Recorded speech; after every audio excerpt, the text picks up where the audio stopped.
জীবন দিয়ে এই শ্রমিকের অধিকার প্রতিষ্ঠা হয়েছে। তার অংশ হিসেবে আজকে কবিরাজহাটে যে 2346 সরকার কার্যালয়ের আয়োজিত আজকের এই বিশাল র্যালির আমি শ্রমিকদেরকে ধন্যবাদ জানাই। আমি আরো জানাই এর সাথে যে আমরা একটা নতুন বাংলাদেশ পাইছি। আগামী দিনে আমরা নতুন বাংলাদেশ পাইছি।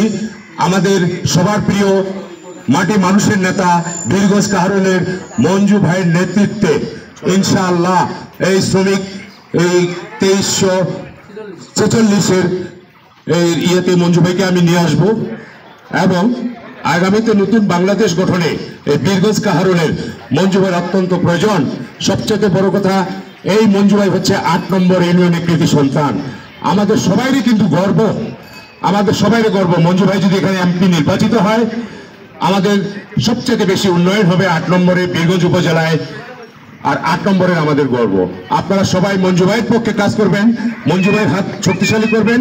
মঞ্জু ভাইয়ের হাত শক্তিশালী করলেই তারেক রহমানের হাত শক্তিশালী হবে, তারেক রহমানের হাত শক্তিশালী হলেই বিএনপির হাত শক্তিশালী হবে, বিএনপির হাত শক্তিশালী হলেই খালেদা জিয়ার হাত শক্তিশালী হবে।